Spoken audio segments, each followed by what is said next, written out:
That little silver band probably came from a gumball machine," my sister-in-law Vanessa announced with theatrical disgust, holding my engagement ring up to the crystal chandelier as if it were contaminated evidence. The entire Blackstone family dining room erupted in synchronized laughter, their voices echoing off the marble walls while I sat frozen in my chair, watching my husband's relatives dissect the symbol of our love with the precision of professional critics. My name is Elena Rosewood, and I had no idea that the family mocking my worthless ring actually owned the largest jewelry empire on the West Coast. Before we jump back in, tell us where you're tuning in from, and if this story touches you, make sure you're subscribed, because tomorrow, I've saved something extra special for you. The Blackstone family estate in Marin County, California, had always intimidated me with its imposing Mediterranean architecture and meticulously manicured gardens that seemed to stretch endlessly toward the San Francisco Bay. Tonight's monthly family dinner felt particularly suffocating as I sat at the far end of their mahogany dining table, surrounded by relatives who had never bothered to hide their disapproval of my marriage to their precious David. The dining room itself was a monument to wealth and status, with imported Italian marble floors that reflected the light from a chandelier that probably cost more than most people's annual salaries. Oil paintings of stern-faced Blackstone ancestors gazed down from gilded frames, their disapproving expressions seeming to mirror the living family members who had gathered to celebrate David's cousin Patricia's engagement to a hedge fund manager from San Francisco's elite social circle. I had worn my best dress for the occasion, a navy blue sheath that I had saved for months to purchase, but it felt inadequate surrounded by the designer gowns and custom suits that adorned the other guests. The Blackstone family had built their reputation on impeccable taste and social standing, and despite my master's degree in art history and my position as a curator at the San Francisco Museum of Contemporary Arts, I had never managed to earn their respect or acceptance. The attack on my engagement ring had begun innocently enough during the traditional toast to the newly engaged couple. Patricia had been displaying her 3-carat emerald-cut diamond with the practiced grace of someone accustomed to being the center of attention, extending her perfectly manicured hand so that the enormous stone could catch the light from every possible angle. Daddy spared no expense. She had announced with obvious pride, her voice carrying the confident tone of someone who had never questioned their right to the finest things in life. He flew to Antwerp personally to select the diamond, and Cartier designed the setting exclusively for us. It's been appraised at $200,000. The assembled family members had responded with appropriate murmurs of admiration and approval, passing Patricia's hand around the table so that each person could examine the ring's exceptional quality and craftsmanship. When the inspection reached my end of the table, Vanessa had grabbed my left hand with unexpected force, her sharp fingernails digging into my skin as she pulled my engagement ring into the harsh light. "And what about Elena's ring?" she had asked with mock curiosity, her voice dripping with false sweetness that barely concealed her malicious intent. "I don't think we've ever properly admired your engagement jewelry." The question had sent a chill through my chest because I knew exactly what was coming. My engagement ring was indeed modest by Blackstone standards, consisting of a simple silver band with a small diamond that David had chosen during his graduate school years, when his budget was severely limited by student loans and research assistant wages. The ring held immense sentimental value because it represented David's thoughtful selection during a time when every dollar mattered, but I understood that sentiment meant nothing to his family. David's mother, Margaret Blackstone, had been the first to join Vanessa's assault with the calculated precision of someone experienced in social warfare. "Oh my," she had said, adjusting her reading glasses to examine my ring more closely.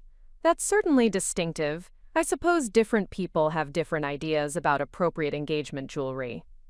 Her words carried the weight of decades spent moving in San Francisco's highest social circles, where jewelry served as both personal adornment and public declaration of status and wealth. Margaret had built her reputation on her ability to assess social standing through careful observation of clothing, accessories, and behavioral patterns, and she wielded this expertise like a weapon against anyone who failed to meet her exacting standards.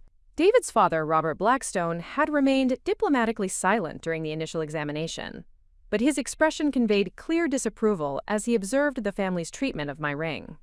Robert had built his commercial real estate empire through careful negotiation and strategic thinking, and he generally avoided direct confrontation in family settings, preferring to let his wife handle social discipline while he focused on business matters. However, his silence felt more damning than active participation because it suggested that he considered the family's behavior acceptable or at least not worthy of intervention. As the patriarch of the Blackstone family, Robert's approval or disapproval carried significant weight, and his failure to defend me sent a clear message about my standing within the family hierarchy.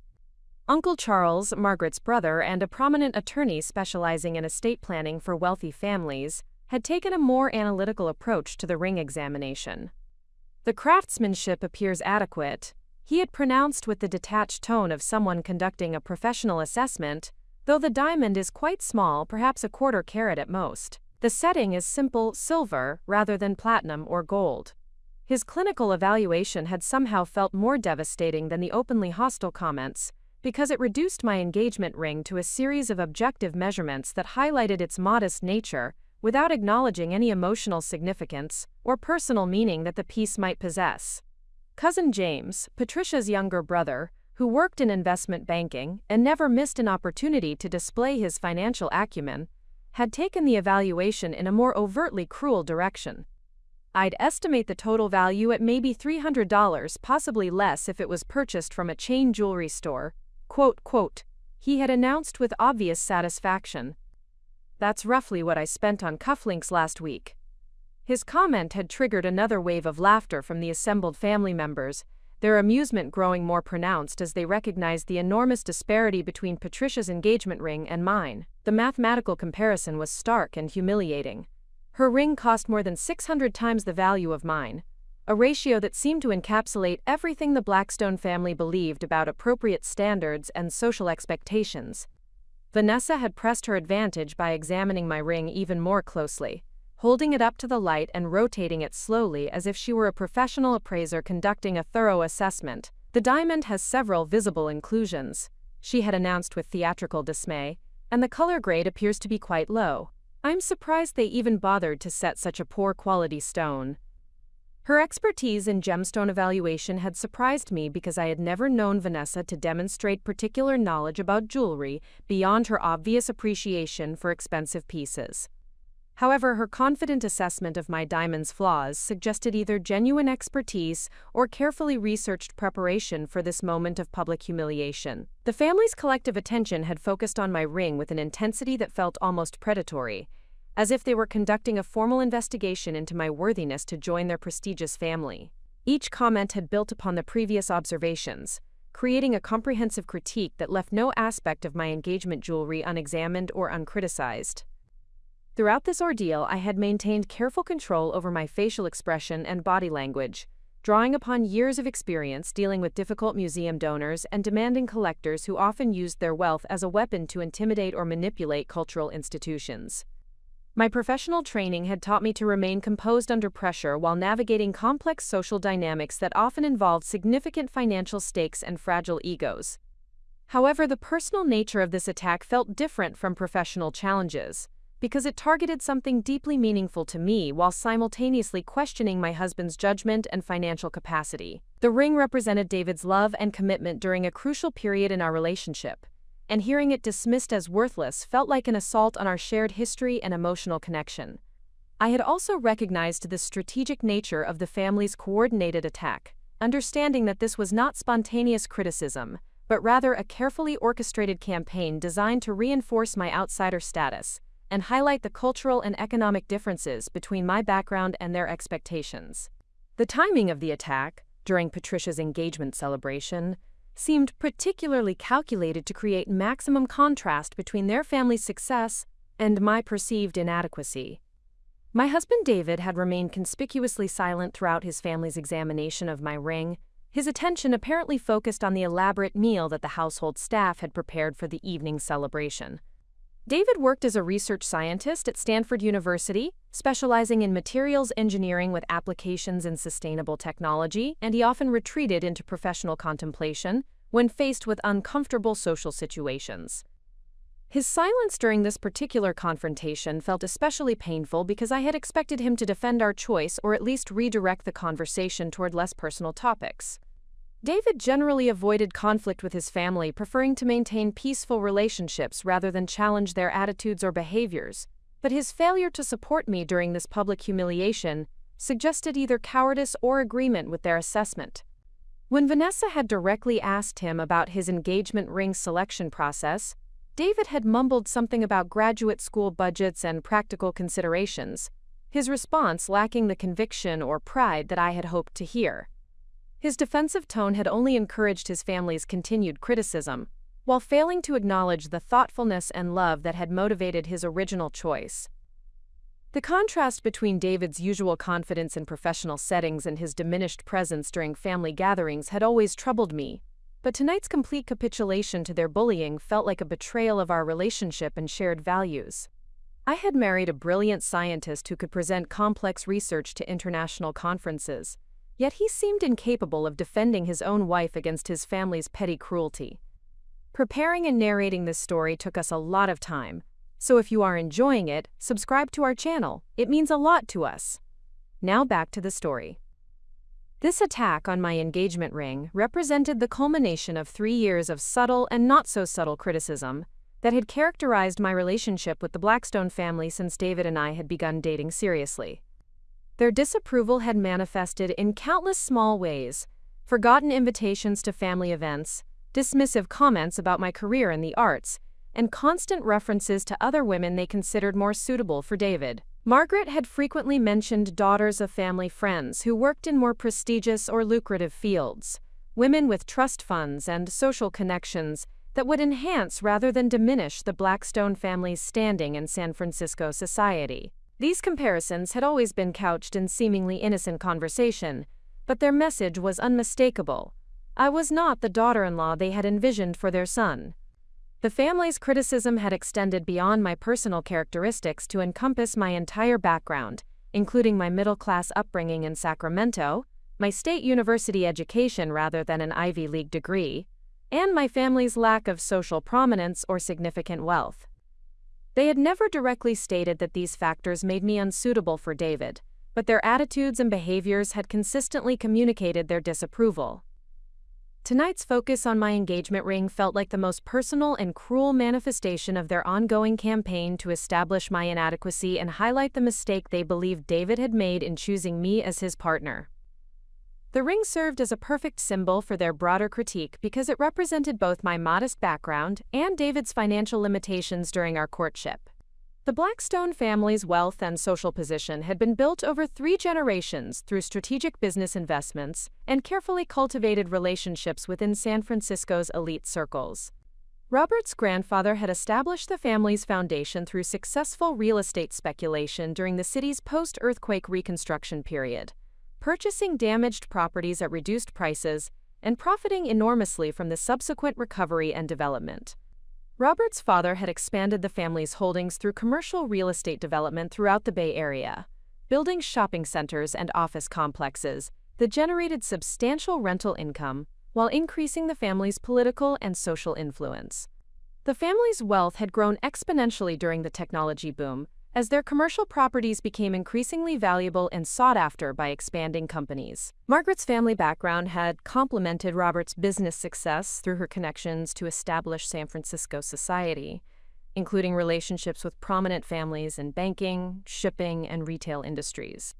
Her social expertise had helped the Blackstone family navigate the complex dynamics of elite social circles while building the cultural capital necessary for sustained influence and acceptance. This multi-generational accumulation of wealth and status had created family expectations that extended far beyond financial success to encompass sophisticated taste, cultural refinement, and strategic social positioning. The family viewed themselves as guardians of particular standards and traditions that distinguished them from merely wealthy individuals who lacked their historical pedigree and social credentials. My position as a curator at the San Francisco Museum of Contemporary Arts had required extensive knowledge of art history, cultural movements, and market dynamics within the international art world. I had earned my master's degree in art history from UC Berkeley, writing my thesis on the influence of economic disruption on artistic innovation during the early 20th century. My work at the museum involved coordinating exhibitions with international galleries, managing relationships with private collectors and institutional lenders, and developing educational programs that made contemporary art accessible to diverse audiences. The position required sophisticated understanding of aesthetic principles, historical context, and cultural significance, skills that I had developed through years of academic study and professional experience. However, the Blackstone family had consistently dismissed my career as frivolous or impractical, viewing the arts as an acceptable hobby for wealthy women, rather than a legitimate professional field requiring expertise and dedication. They had never shown interest in my exhibitions or asked about my professional accomplishments, treating my work as an amusing distraction rather than meaningful contribution to cultural life. Their attitude toward my career reflected broader assumptions about appropriate pursuits for women of their social class, expectations that emphasize social activities, charitable involvement, and family responsibilities rather than independent professional achievement. My commitment to my career had been interpreted as evidence of inappropriate priorities rather than admirable dedication to meaningful work. What the Blackstone family could not understand, and what I had never felt comfortable explaining, was the profound personal significance that my engagement ring held beyond its modest financial value. David had proposed during a private moment in Golden Gate Park, after we had spent the afternoon visiting the Japanese tea garden, a location that held special meaning, because it was where we had shared our first serious conversation about our future together. He had explained that he had spent weeks researching diamond quality and comparing options within his limited budget, ultimately choosing a stone that he believed captured the clarity and brilliance that he associated with our relationship. The simple silver setting had been selected to highlight the diamond's natural beauty, rather than competing with elaborate design elements that might overshadow the central stone. David had also shared the story of his great-grandmother's engagement ring, which had featured a similarly modest diamond, set in a simple band that had symbolized enduring love and commitment across decades of marriage through the Great Depression and World War II. His choice to follow this family tradition had represented his belief that the ring's emotional significance would prove more enduring than its material value. The ring had accompanied me through graduate school completion, professional challenges, and personal growth, serving as a constant reminder of David's support and our shared commitment to building a life together based on mutual respect and intellectual partnership rather than financial advantage or social positioning. As the family's laughter finally began to subside and conversation turned toward other topics, I found myself facing a crucial decision about how to respond to this public humiliation. I could continue to endure their treatment in silence, hoping that David would eventually find the courage to defend me, or I could find a way to assert my dignity while maintaining the composure necessary for future family interactions. The weight of their collective disapproval felt crushing, but something deeper within me resisted the urge to internalize their criticism or accept their assessment of my worth based on the material value of my jewelry. Years of working in the art world had taught me that value and significance often existed independently of market prices, and that the most meaningful pieces were frequently those with personal rather than commercial importance. I had also begun to recognize patterns in the family's behavior that suggested their criticism revealed more about their own insecurities and limitations than about any genuine deficiencies in my character or choices. Their need to establish superiority through material comparisons indicated a shallow understanding of human worth that contradicted the sophisticated self-image they worked so hard to maintain. Looking around the table at these people who had never bothered to learn about my professional accomplishments, personal interests, or individual qualities beyond my ability to enhance or diminish their social standing, I realized that their approval was neither attainable nor particularly valuable. As the evening progressed and the family's attention shifted toward other topics of conversation, I noticed subtle details that I had previously overlooked or dismissed as coincidental. The quality of the jewelry worn by the female family members was indeed exceptional, but their knowledge of gemstones, settings, and craftsmanship seemed unusually sophisticated for people whose wealth came primarily from real estate development. Margaret's casual references to specific jewelry designers, her detailed knowledge of diamond grading standards, and her familiarity with international gem markets suggested expertise that extended beyond a typical consumer experience. Similarly, Uncle Charles's clinical assessment of my ring had demonstrated technical knowledge that seemed more professional than recreational. Even more intriguingly, I had begun to notice the careful way that family members avoided certain topics related to their business interests, changing the subject quickly whenever conversation approached specific details about their wealth sources or investment strategies. This pattern of evasion seemed inconsistent with their usual pride in discussing their financial success and social achievements. The family's unanimous expertise in jewelry evaluation, combined with their secretive attitude toward business details, created questions that I had never previously considered but that now seemed increasingly significant. Their ability to assess my ring's quality with professional precision suggested knowledge and experience that extended far beyond casual appreciation for fine jewelry. As David and I prepared to leave the estate that evening, I found myself wondering whether the Blackstone family's wealth and influence might involve business interests that they had chosen not to share with me, and whether my worthless engagement ring might hold significance that none of us had yet discovered. The journey that brought me to that humiliating dinner at the Blackstone estate began in my childhood home in Sacramento, where my parents, Maria and Thomas Rosewood, had instilled values that would later prove far more valuable than any expensive jewelry. My father worked as a high school mathematics teacher while pursuing his master's degree in education during evening hours, demonstrating a commitment to intellectual growth that required tremendous sacrifice and dedication. My mother managed the administrative operations for a small nonprofit organization dedicated to providing art education programs for underserved communities throughout Northern California. Her position required exceptional organizational skills, cultural sensitivity, and the ability to maximize limited resources to create meaningful impact for children who might otherwise never experience structured exposure to artistic expression and creative development.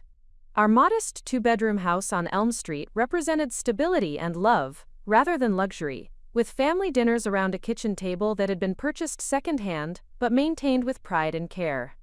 The walls displayed original artwork created by my mother's program participants alongside family photographs that captured moments of genuine happiness, rather than staged portraits designed to project wealth or status.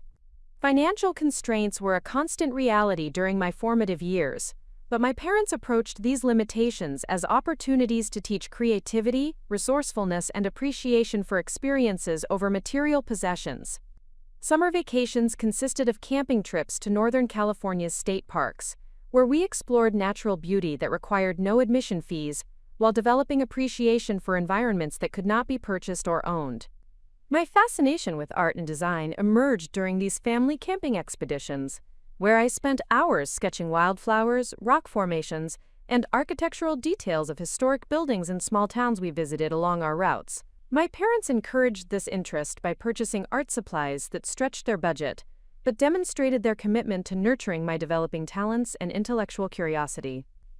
During middle school, I began visiting the Crocker Art Museum in Sacramento during their free admission days, gradually developing appreciation for different artistic movements, cultural traditions, and the stories that individual pieces could tell about their creators and historical contexts. The museum's collection introduced me to the concept that value could exist independently of commercial markets, as pieces valued for their cultural significance or artistic innovation commanded respect regardless of their monetary worth. My high school art teacher, Mrs. Chen, recognized my potential for advanced study and encouraged me to pursue formal education in art history rather than limiting myself to studio practice. She explained that understanding artistic context, cultural influences, and historical significance would provide opportunities for meaningful careers in museums, galleries, and cultural institutions that valued expertise over personal wealth or social connections. Mrs. Chen also introduced me to the concept of provenance in art evaluation, explaining how the history and documentation of artistic pieces often proved more important than their immediate visual appeal or material composition. This early exposure to the complexity of value assessment would later influence my approach to understanding worth beyond surface appearances in both professional and personal contexts.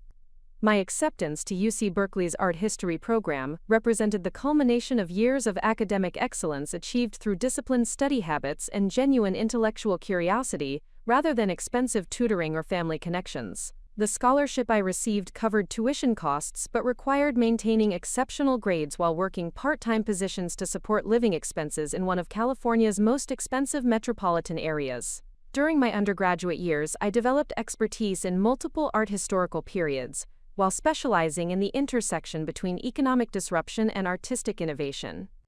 My research focused on how financial constraints often forced artists to develop creative solutions that ultimately advanced their fields in unexpected directions, demonstrating that limitation could serve as a catalyst for breakthrough achievement rather than an insurmountable obstacle. Professor Williams, who directed my undergraduate thesis, observed that my background provided unique perspective on how artistic value could exist independently of market forces or wealthy patronage.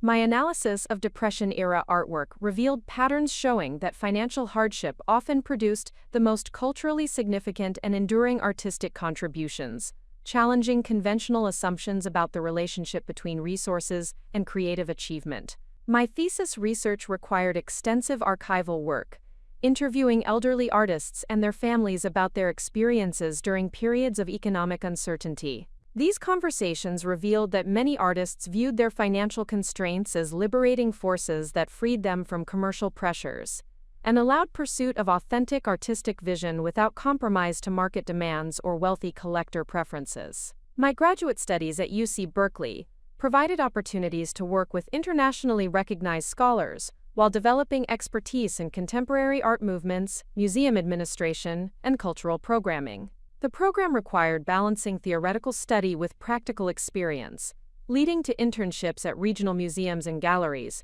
where I learned the operational aspects of cultural institutions. During my second year, I completed a research project examining how contemporary artists from modest backgrounds often brought fresh perspectives to established artistic traditions, challenging conventional approaches through innovative techniques developed from necessity rather than access to expensive materials or formal training. This research reinforced my understanding that authentic creativity could emerge from limitation rather than abundance. My graduate advisor, Dr. Rodriguez, noted that my analytical approach to art evaluation reflected unusual maturity and sophistication, particularly in my ability to assess cultural significance beyond commercial considerations. She encouraged me to pursue museum work rather than gallery positions, suggesting that my commitment to educational mission over profit potential would serve institutional goals more effectively than traditional art market experience. The completion of my master's degree coincided with an opening at the San Francisco Museum of Contemporary Arts, where my combination of academic preparation and practical experience made me a competitive candidate, despite my lack of family connections or personal wealth that might have provided alternative pathways into prestigious cultural institutions. My position at the San Francisco Museum of Contemporary Arts began as an assistant curator role that required managing multiple responsibilities while learning the complex dynamics of museum operations, donor relations, and exhibition planning.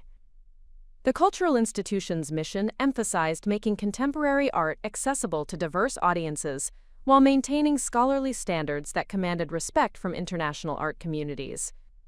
The museum's collection included works by emerging artists alongside established masters, requiring curatorial decisions that balanced artistic merit with educational potential and public appeal. My role involved researching artist backgrounds, coordinating loans from other institutions, and developing exhibition narratives that would engage visitors while advancing scholarly understanding of contemporary artistic movements. During my first year, I encountered several challenges that tested my professional capabilities and personal resilience. A major exhibition featuring Latin American contemporary artists faced potential cancellation when a primary lender withdrew support due to political concerns, requiring rapid negotiation with alternative institutions and significant revision of planned programming. My response to this crisis involved extensive research into alternative collections, diplomatic communication with international cultural institutions, and creative reimagining of exhibition themes to accommodate available works while maintaining scholarly integrity.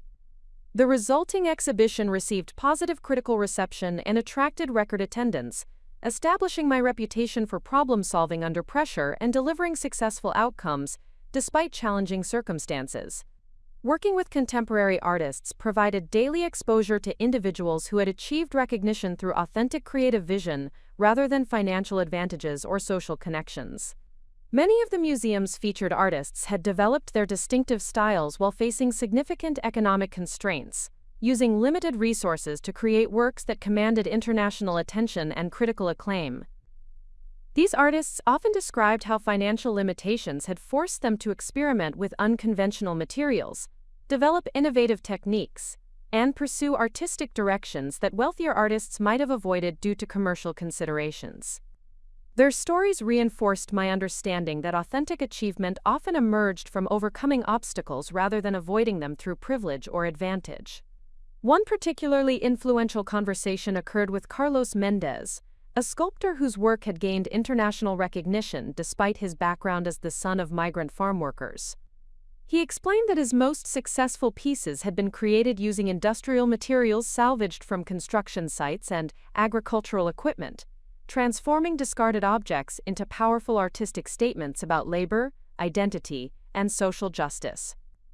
Carlos's approach to artistic creation demonstrated that creativity and vision could transcend material limitations, producing work that resonated with audiences and critics precisely because of its authentic connection to lived experience, rather than abstract artistic concepts developed in comfortable studios with unlimited resources. My curatorial work required constant evaluation of artistic merit that extended far beyond market pricing or commercial appeal. The museum's acquisition decisions considered factors including cultural significance, artistic innovation, educational potential, and long-term scholarly importance, often prioritizing works by emerging artists whose market value remained modest but whose cultural contribution appeared substantial. This professional experience reinforced my personal belief that worth could not be accurately measured through simple financial calculations or surface appearances. The most valuable pieces in the museum's collection often carried modest insurance values while commanding tremendous respect from scholars and artists who understood their cultural significance and artistic achievement. My expertise in provenance research revealed how artistic value could fluctuate dramatically based on changing cultural understandings, scholarly research, and social movements that brought previously overlooked artists and traditions into mainstream recognition. Pieces once considered worthless had gained tremendous cultural significance, as art historical scholarship expanded to include previously marginalized voices and perspectives. The museum's educational programs consistently demonstrated that public appreciation for artistic achievement transcended economic considerations when visitors understood the creative process, cultural context, and personal stories behind individual works. Children from modest backgrounds often displayed the most enthusiastic responses to contemporary art, suggesting that appreciation for authentic creativity existed independently of familiarity with luxury or wealth.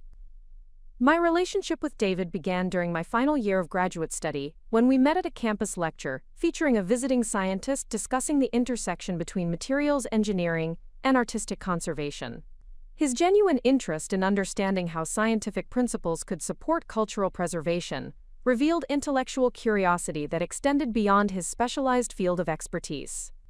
David's approach to our relationship reflected the same thoughtful consideration that characterized his scientific research, with conversations that explored shared values, intellectual interests, and life goals, rather than focusing on material considerations or social positioning.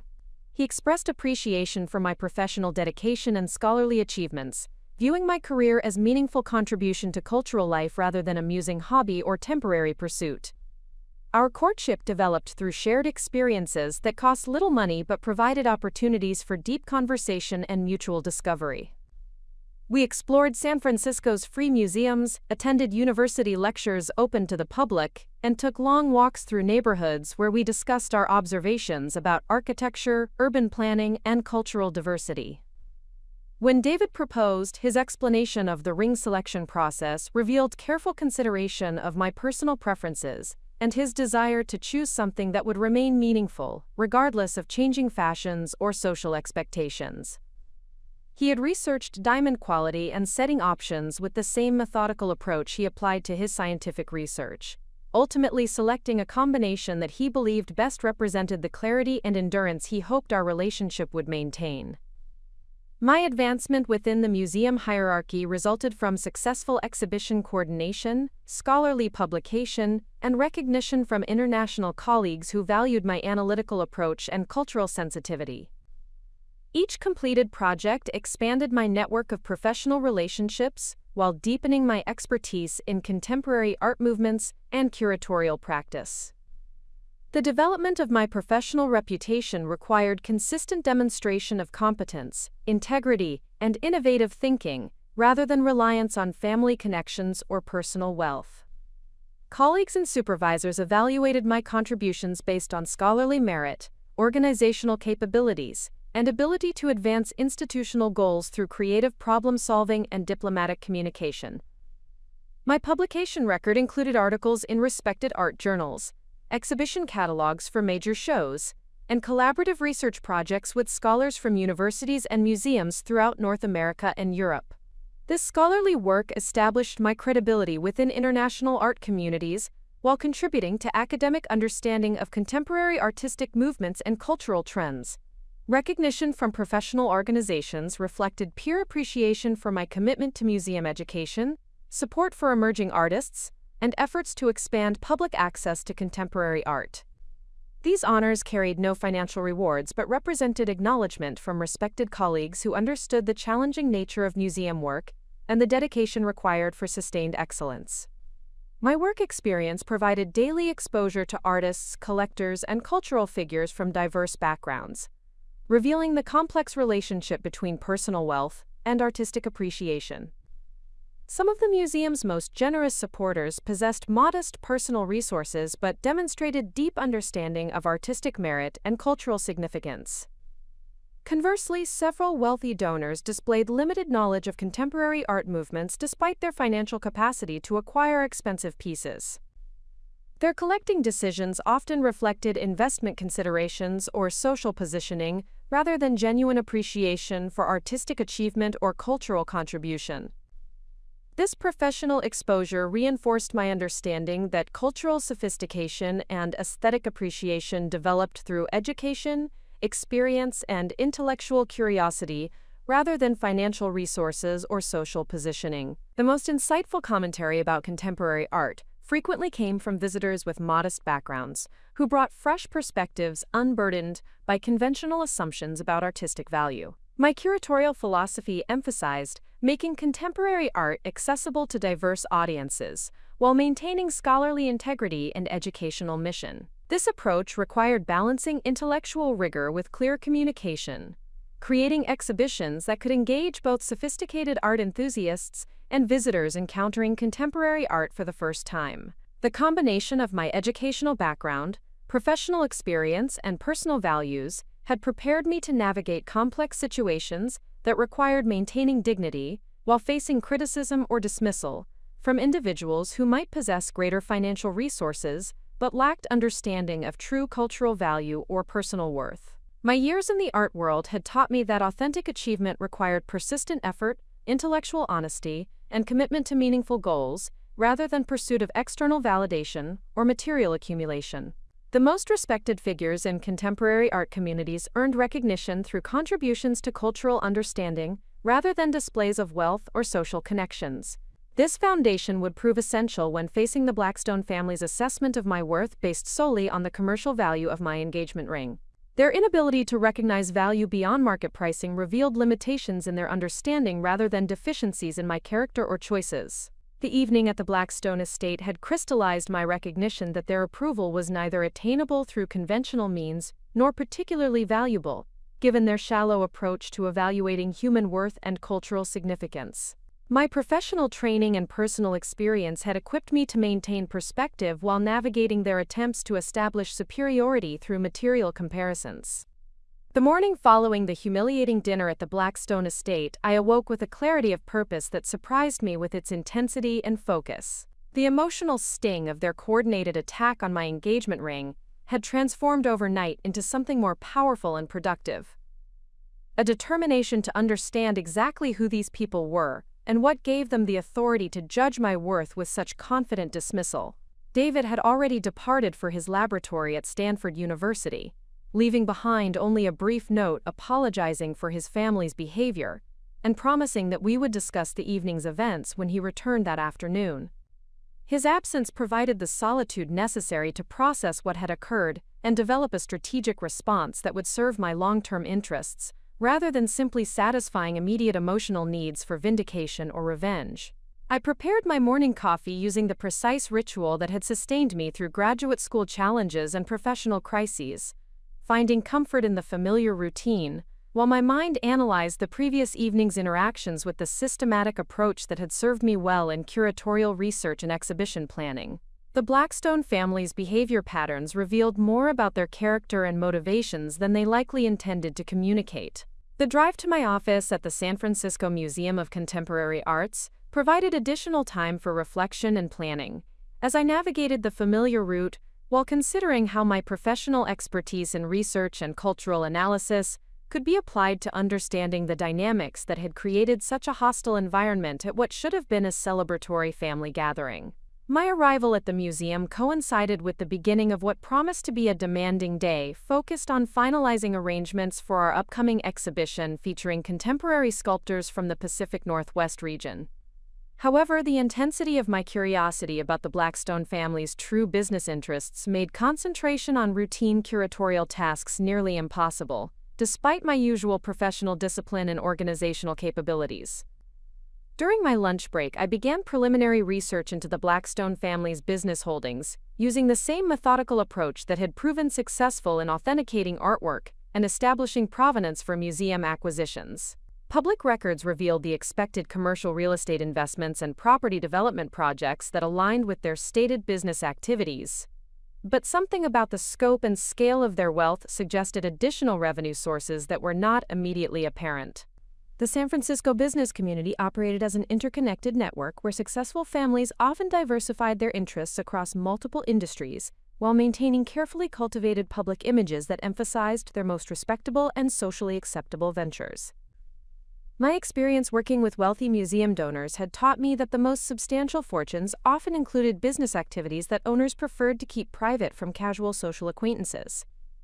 My initial research revealed that Robert Blackstone's commercial real estate empire generated substantial income, but the mathematical relationship between known property values and the family's apparent lifestyle suggested either exceptional investment performance or additional business interests that had not been publicly documented or widely discussed within their social circle.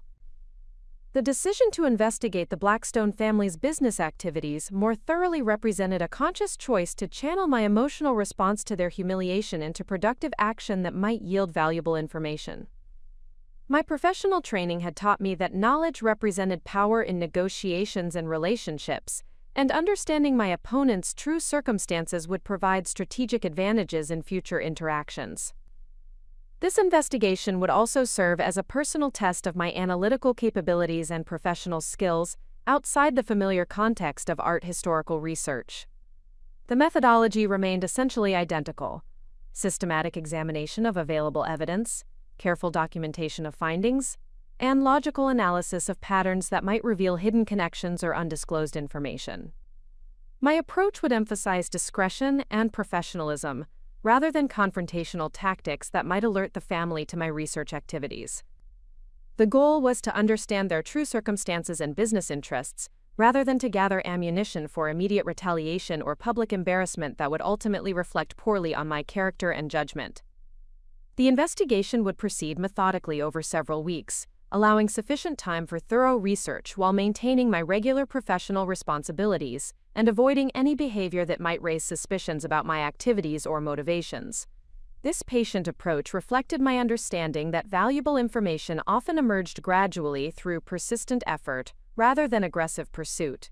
My years working in the museum environment had provided extensive exposure to the complex dynamics that governed relationships between wealthy donors, cultural institutions, and professional staff members who often came from more modest backgrounds. These interactions had taught me that social hierarchies frequently operated according to unspoken rules that privileged inherited wealth and family connections over earned achievement and professional competence. The Blackstone family's treatment of me reflected these broader social patterns, where individuals from established wealthy families felt entitled to judge and dismiss others based on material markers rather than personal character or professional accomplishment. Their confidence in attacking my engagement ring suggested either genuine expertise in jewelry evaluation or carefully practiced performance designed to establish dominance through superior knowledge claims. However, my professional experience had also revealed that these displays of superiority often masked insecurity about their own legitimacy or worthiness, particularly among family members who had inherited, rather than earned, their social positions.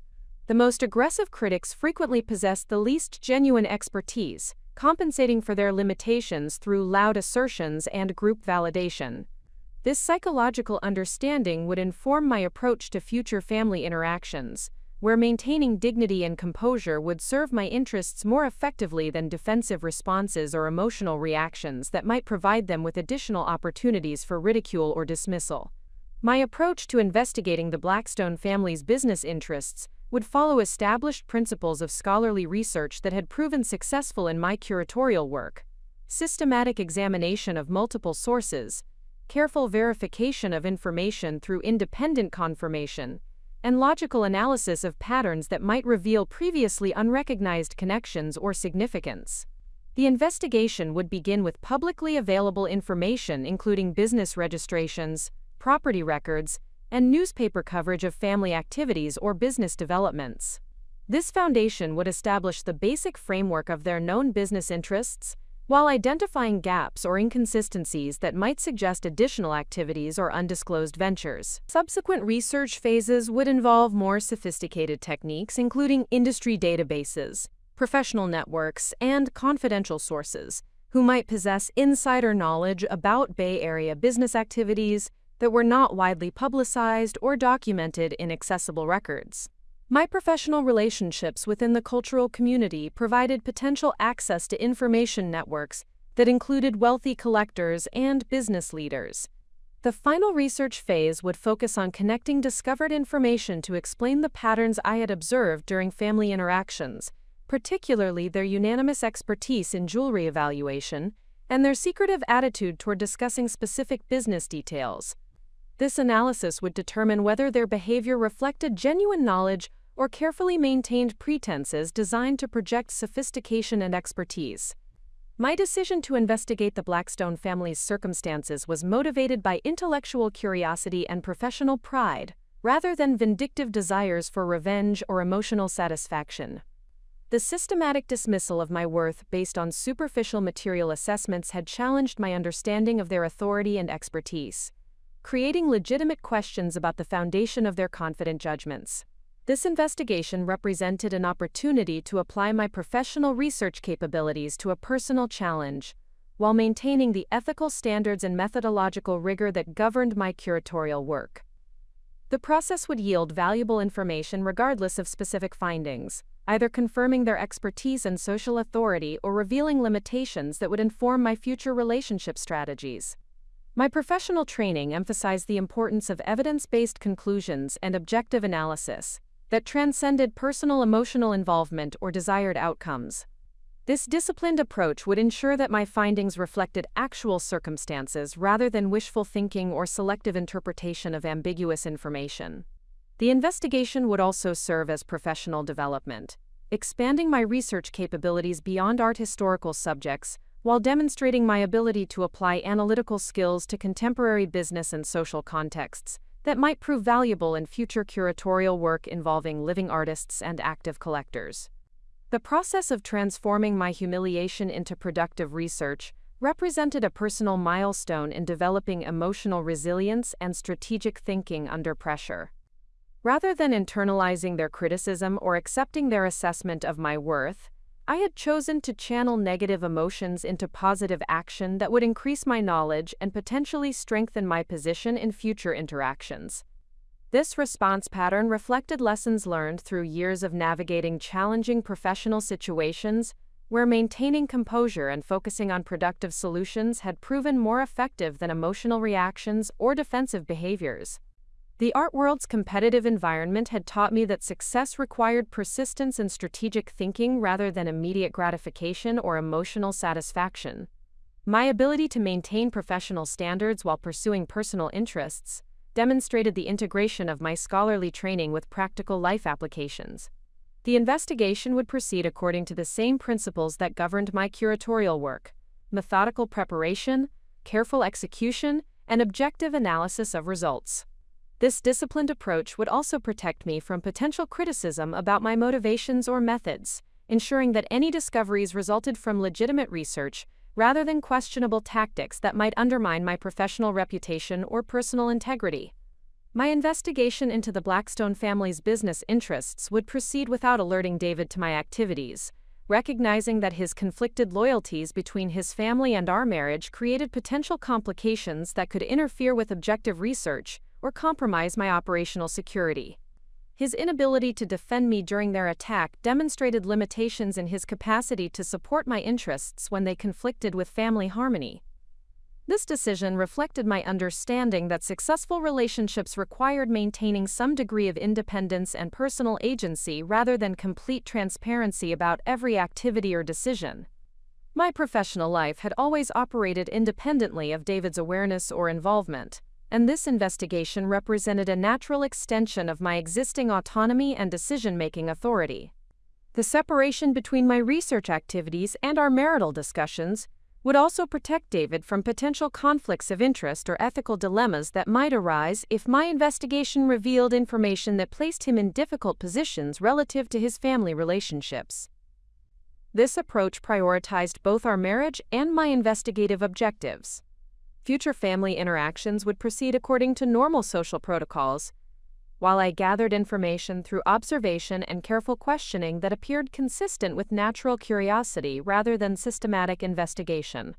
This strategy would maximize my access to potentially valuable information while minimizing suspicion about my changed attitude or increased interest in family business activities. My position within the San Francisco cultural community provided access to information networks that included many of the city's most prominent business leaders and wealthy collectors, creating opportunities to investigate the Blackstone family's reputation and business activities through discreet inquiries that appeared consistent with normal professional conversations and social interactions. The museum's donor development activities had introduced me to individuals who possessed extensive knowledge about Bay Area business families and their various enterprises, including information about private business interests that might not be reflected in public records or media coverage. These contacts represented valuable resources for understanding the broader context of the Blackstone family's activities.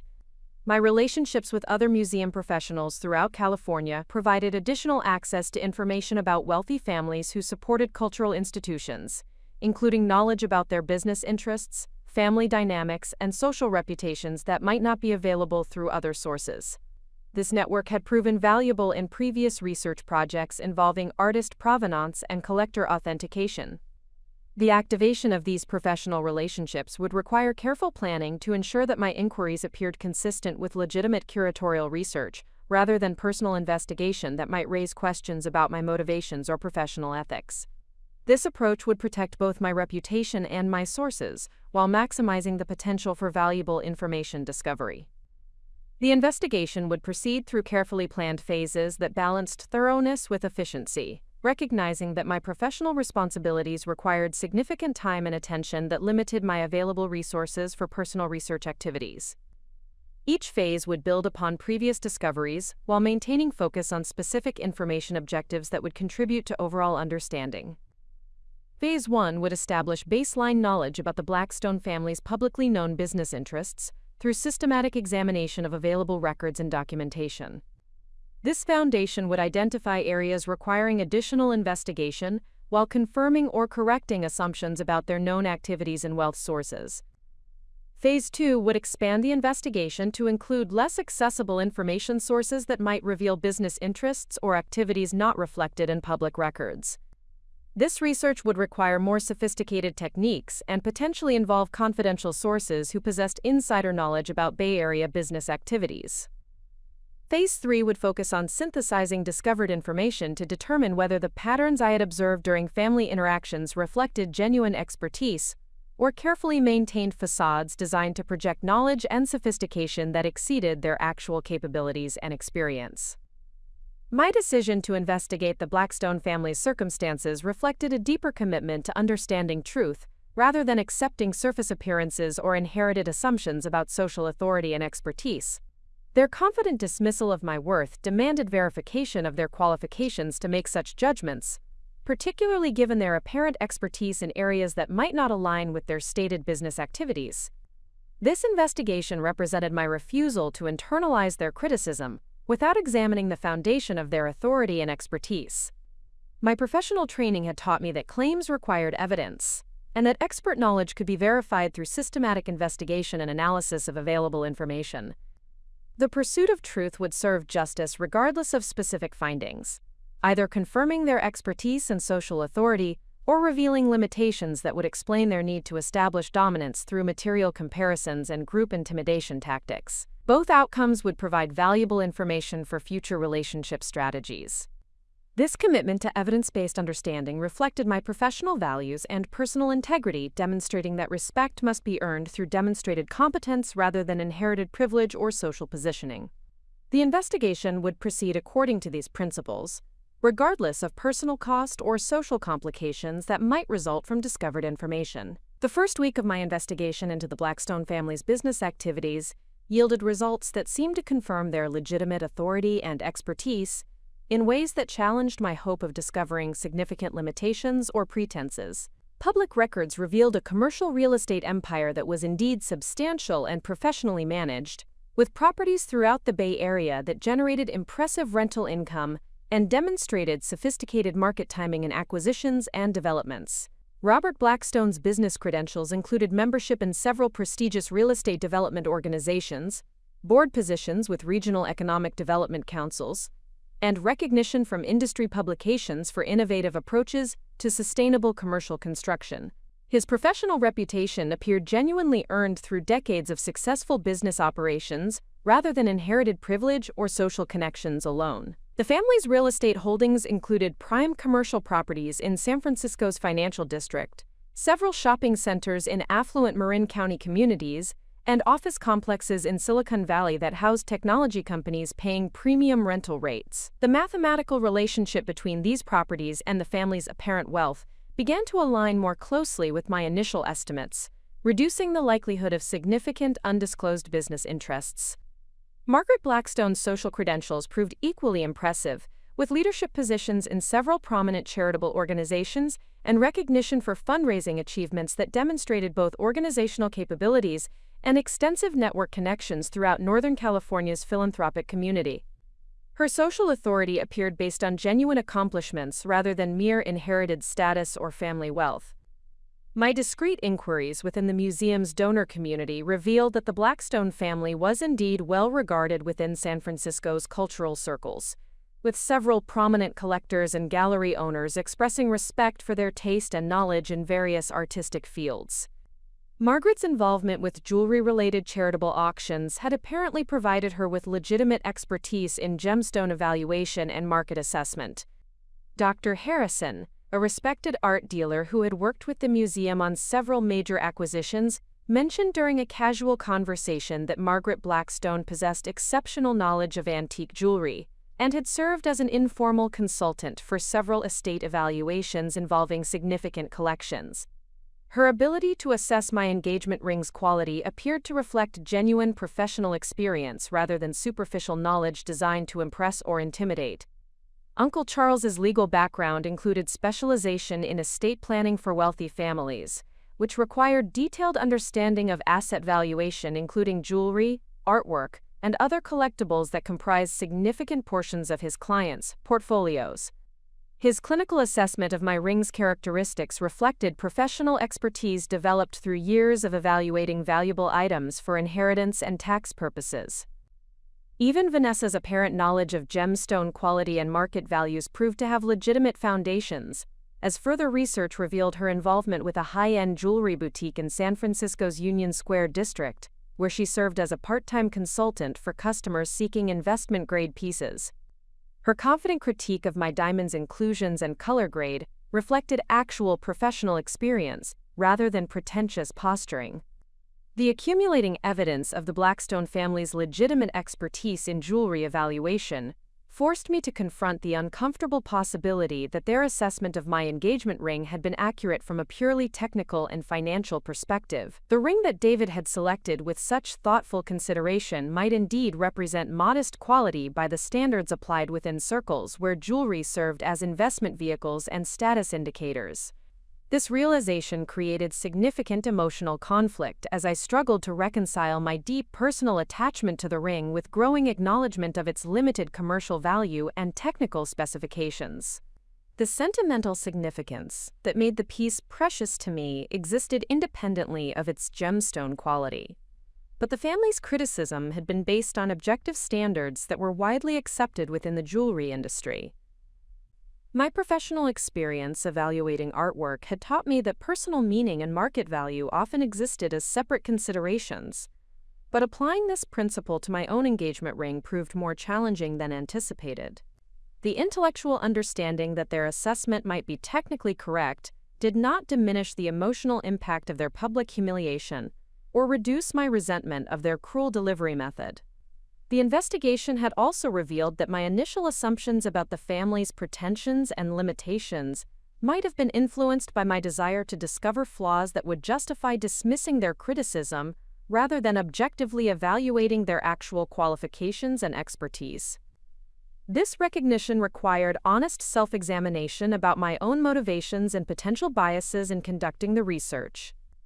My attempts to gather information about the Blackstone family through San Francisco's cultural community networks encountered unexpected difficulties as several potential sources expressed reluctance to discuss prominent families in detail, citing professional discretion and social courtesy that protected wealthy donors from casual gossip or speculation about their private affairs. The discretion that protected the Blackstone family from invasive inquiry also limited my access to potentially valuable information about their business activities, family dynamics, or social reputation that might have provided insights into their character or revealed vulnerabilities that could inform my relationship strategies. This professional courtesy reflected the cultural norms that governed interactions within elite social circles. Several museum colleagues who possessed extensive knowledge about Bay Area wealthy families deflected my casual inquiries with polite responses that provided general positive comments without specific details that might be considered inappropriate sharing of confidential information. Their discretion demonstrated the respect that the Blackstone family commanded within the cultural community. The social protocols that governed these professional relationships prevented direct questioning about the family's business interests or personal characteristics, requiring more subtle approaches that risked yielding incomplete or misleading information. My investigation needed to respect these boundaries while finding alternative methods for gathering relevant intelligence about their circumstances and reputation. The mathematical analysis of the Blackstone family's known assets and lifestyle expenses revealed a level of wealth that exceeded my initial estimates, suggesting annual income streams that could easily support their apparent standard of living without requiring extraordinary investment performance or undisclosed business activities. Their confidence in criticizing others, material choices appeared justified by genuine financial superiority. Robert's commercial real estate portfolio generated rental income that conservative estimates placed in the millions annually, providing sufficient resources to support the family's obvious luxury expenditures, including the Marin County estate, expensive automobiles, designer clothing, and high-end jewelry that had been displayed during family gatherings. Their wealth appeared both substantial and legitimately earned. The family's charitable contributions, as documented through publicly available nonprofit reporting, demonstrated consistent philanthropy at levels that confirmed their significant disposable income, while reflecting genuine community engagement, rather than minimal tax-motivated giving. Their social responsibility appeared authentic rather than performative. This financial analysis forced acknowledgement that their material superiority was not merely appearance-based, but reflected actual economic circumstances that provided them with legitimate authority to assess value from perspectives that exceeded my personal experience or financial capacity. Their criticism of my ring occurred from a position of genuine expertise and resources. My research into the individual family members' professional accomplishments revealed consistent patterns of genuine achievement and industry recognition that contradicted my initial assumptions about inherited privilege lacking substantive foundation. Each family member had developed legitimate expertise in their respective fields through education, experience, and demonstrated competence. Robert's recognition within the commercial real estate industry included awards for innovative development projects, leadership positions in professional organizations, and consultation requests from government agencies seeking private sector expertise for economic development initiatives. His business reputation was built on measurable achievements rather than inherited status or social connections alone. Margaret's philanthropic leadership had resulted in significant fundraising achievements for multiple charitable organizations, with her strategic planning and donor cultivation skills receiving recognition from nonprofit management professionals throughout Northern California. Her social influence reflected demonstrated capabilities in complex organizational environments. The family's professional credentials extended beyond their immediate business interests to include board positions, advisory roles, and consultation relationships that indicated respect from peers and colleagues who valued their judgment and expertise. Their authority appeared earned through sustained performance, rather than acquired through privilege or social positioning. The accumulating evidence from multiple sources forced me to acknowledge that my initial assumptions about the Blackstone family's limitations and pretensions had been influenced by emotional reactions to their treatment, rather than objective evaluation of their actual qualifications and expertise. Their confident dismissal of my ring's value reflected genuine knowledge rather than superficial arrogance. This recognition required uncomfortable self-examination about my own biases and defensive reactions that had shaped my interpretation of their behavior during the family dinner. While their delivery method remained cruel and unnecessary, their technical assessment of my engagement ring appeared accurate according to industry standards for gemstone quality and market valuation. The investigation had revealed a family whose wealth, expertise, and social authority were more legitimate and substantial than I had hoped to discover. Their criticism of my ring, while personally devastating, occurred from positions of genuine knowledge and financial capacity that provided them with credible perspectives on jewelry quality and appropriate standards for their social circle.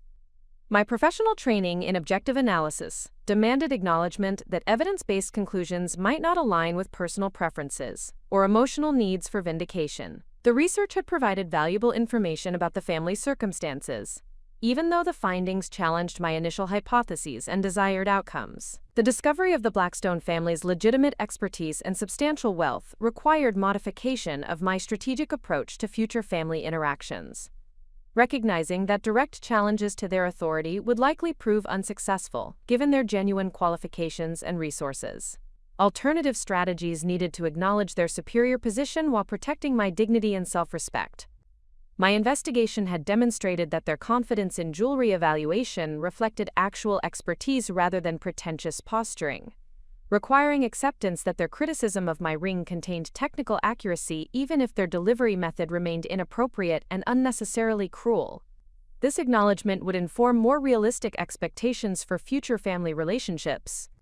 The evidence suggested that earning their respect would require demonstrating value through different channels than material competition, where their financial advantages would always provide superior positioning. My professional expertise and personal character represented potential areas where I might establish credibility independent of economic comparisons. Future interactions would need to balance acknowledgement of their legitimate authority with maintenance of personal dignity, avoiding defensive behaviors that might provide additional opportunities for criticism, while seeking areas where my own expertise and accomplishments could command recognition and respect. The investigation process had provided valuable experience in research methodology, strategic analysis, and objective evaluation under emotional pressure that would enhance my professional capabilities in future curatorial projects and complex institutional relationships. The skills developed through this personal challenge would transfer effectively to professional contexts. My ability to maintain systematic research approaches despite personal emotional investment demonstrated growth in analytical discipline and objective thinking that would serve my career advancement and professional reputation. The investigation had tested my commitment to evidence-based conclusions regardless of personal preferences or desired outcomes.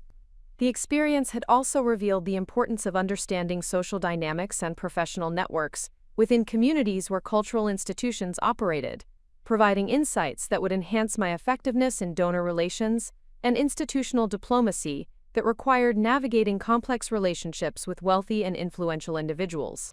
The research had demonstrated that thorough preparation and systematic analysis could provide strategic advantages even in challenging personal situations, reinforcing the value of applying professional methodologies to personal challenges, while maintaining ethical standards and intellectual integrity.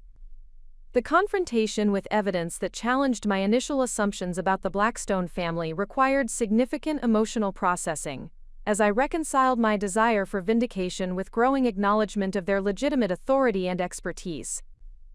This process demanded maturity and intellectual honesty that transcended personal comfort or ego protection. The investigation had forced recognition that my emotional reactions to their treatment had influenced my initial analysis and assumptions in ways that reflected defensive thinking rather than objective evaluation. This awareness provided valuable insights into my own psychological patterns and potential biases that could affect future professional and personal relationships. The development of emotional resilience in the face of uncomfortable truths represented significant personal growth that would enhance my ability to handle challenging situations in professional contexts where personal preferences might conflict with evidence-based conclusions or institutional requirements. My capacity to maintain investigation discipline despite disappointing findings demonstrated commitment to truth and intellectual integrity that reinforced my professional values while building confidence in my analytical capabilities under pressure. This experience would strengthen my approach to future challenges requiring systematic thinking and objective analysis. 3 weeks into my investigation, a subtle inconsistency emerged that challenged my growing acceptance of the Blackstone family's straightforward legitimacy. While reviewing San Francisco Business Journal archives during my lunch break, I discovered an article from 18 months prior that mentioned Robert Blackstone's participation in a commercial development consortium. But the project description included references to specialty retail partnerships that seemed incompatible with his known focus on traditional office and shopping center properties. The article mentioned the consortium's involvement with high-value merchandise distribution networks and international supplier relationships that suggested business activities extending beyond conventional real estate development. These phrases appeared as standard business terminology, but my experience with art market language had taught me to recognize when general terms might be concealing more specific activities that warranted further investigation. My curatorial background had developed sensitivity to language patterns that indicated when public descriptions might be providing incomplete pictures of actual activities. Art dealers and collectors frequently employed similar terminology when discussing business relationships that involved confidential aspects or specialized knowledge that general audiences might not understand or appreciate. The discovery of this anomaly rekindled my investigative curiosity while providing a specific direction for deeper research that moved beyond confirming the family's known credentials toward understanding whether their business interests included activities that had not been publicly documented or widely discussed within their social circle. Advanced research methodology.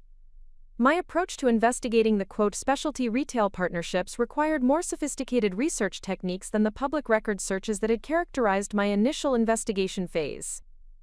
The terminology suggested business relationships that might not be reflected in standard commercial real estate documentation or publicly available corporate filings. I began examining import and export records that were accessible through federal databases, searching for any business entities associated with Robert Blackstone or the family's known corporate structures. This research required careful attention to subsidiary companies, partnership arrangements, and holding company structures that might obscure direct connections between the family and specific business activities. The investigation also involved analyzing shipping manifests and customs documentation that could reveal patterns of international trade activity that might explain the, international supplier relationships mentioned in the Business Journal article. These records required methodical examination of dates, quantities, and product descriptions that might indicate the nature of imported merchandise. My experience with provenance research had provided familiarity with international shipping documentation and customs procedures that governed the import of valuable cultural artifacts and artwork. The methodology for tracking jewelry and gemstone imports followed similar patterns, requiring attention to country of origin, declared values, and certification documentation that verified authenticity and quality. The federal import records revealed a complex network of business relationships that connected the Blackstone family's holding companies to jewelry suppliers in Belgium, India, Thailand, and Colombia. These trade relationships involved regular shipments of rough and finished gemstones, precious metals, and completed jewelry pieces that suggested commercial activities far beyond casual collecting or personal use. The shipping manifests documented substantial monetary values for imported merchandise that exceeded amounts typically associated with personal jewelry purchases or even high-end retail operations. The quarterly import volumes suggested business activities that operated at wholesale or distribution levels rather than consumer retail sales. The country of origin patterns aligned with major gemstone production and jewelry manufacturing centers, indicating sophisticated knowledge of global supply chains and established relationships with international suppliers, who typically worked with large-scale commercial operations rather than individual collectors or small retail businesses. The documentation also revealed that these import activities had been ongoing for over 15 years, suggesting established business relationships and operational expertise that would require substantial investment in infrastructure, personnel, and industry knowledge to develop and maintain successfully. My examination of the corporate entities involved in these import activities revealed a deliberately complex business structure that separated jewelry-related operations from the publicly known real estate investments. The companies involved in gemstone and jewelry imports used different names and registration addresses that did not obviously connect to the Blackstone family's well-known commercial real estate enterprises. The corporate structure included multiple subsidiary companies, each specializing in different aspects of the jewelry supply chain, including rough gemstone imports, finished jewelry distribution, and precious metal trading. This specialization suggested sophisticated understanding of industry operations and regulatory requirements that governed international jewelry commerce. The registered addresses for these subsidiary companies led to commercial properties that the family owned through their real estate operations, creating a vertically integrated business model where they controlled both the facilities and the operations housed within those facilities. This arrangement provided significant operational advantages while maintaining separation between their public real estate reputation and their private jewelry operations. The business licenses and regulatory filings for these companies revealed compliance with specialized federal requirements for precious metal dealers, gemstone importers, and jewelry manufacturers that required extensive documentation and government oversight. This regulatory compliance indicated legitimate business operations rather than casual investment activities. My investigation into the jewelry industry connections revealed that Margaret Blackstone served on the board of directors for the Northern California Jewelry Association, a position that required demonstrated expertise and industry recognition beyond casual knowledge or social involvement. This leadership role provided access to wholesale suppliers, industry intelligence, and professional networks that supported large-scale commercial operations. Uncle Charles's legal specialization included representation of jewelry businesses and gemstone dealers, providing the family with expert legal counsel for international trade regulations, customs procedures, and industry-specific compliance requirements that governed high-value jewelry commerce. His expertise extended far beyond general estate planning to encompass specialized commercial law.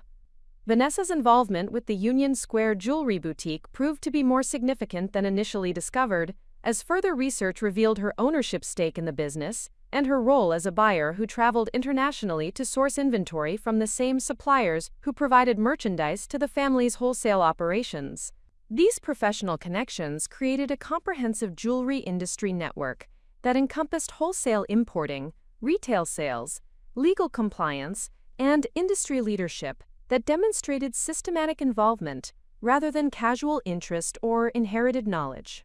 My access to art market databases and auction house records provided opportunities to investigate the family's jewelry acquisition and disposal patterns through estate sales, private auctions, and collector networks that operated parallel to conventional retail markets. These channels often provided insights into collection strategies and market knowledge that revealed sophisticated understanding of investment potential and value appreciation. The records revealed that Margaret Blackstone had been an active participant in jewelry auctions for over 2 decades, acquiring pieces that demonstrated exceptional knowledge of historical significance, craftsmanship quality, and market trends that influenced long-term value appreciation.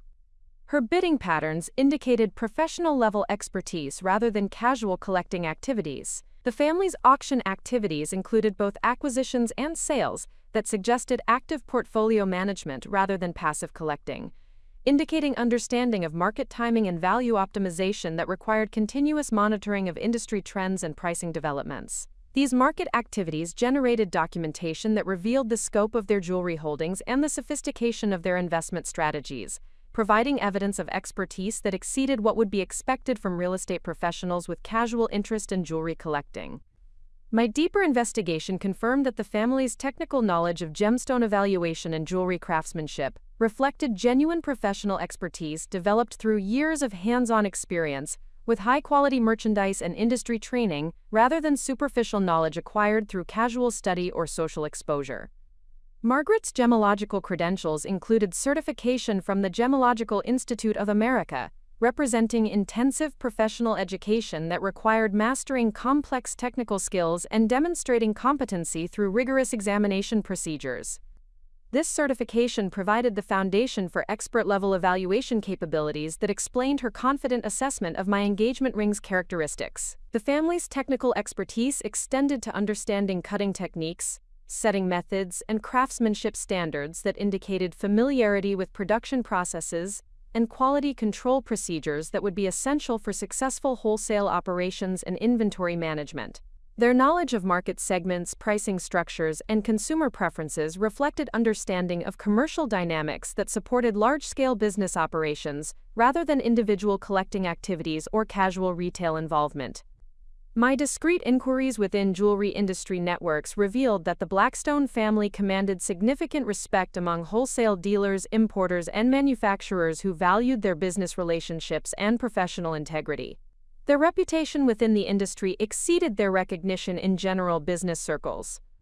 Several industry professionals mentioned the family's reliability in large-scale transactions, their expertise in quality assessment, and their understanding of international market conditions that made them preferred partners for complex business arrangements involving high-value merchandise and extended payment terms. The family's industry reputation included recognition for ethical business practices, compliance with regulatory requirements, and support for industry initiatives that promoted consumer protection and professional standards.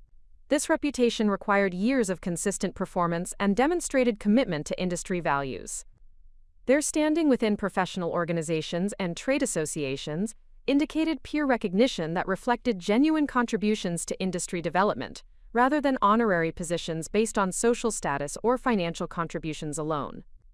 The evidence revealed a sophisticated business model that leveraged the family's real estate expertise to create optimal facilities for jewelry operations while using their commercial development knowledge to understand retail market dynamics and consumer accessibility factors that influence successful jewelry business locations.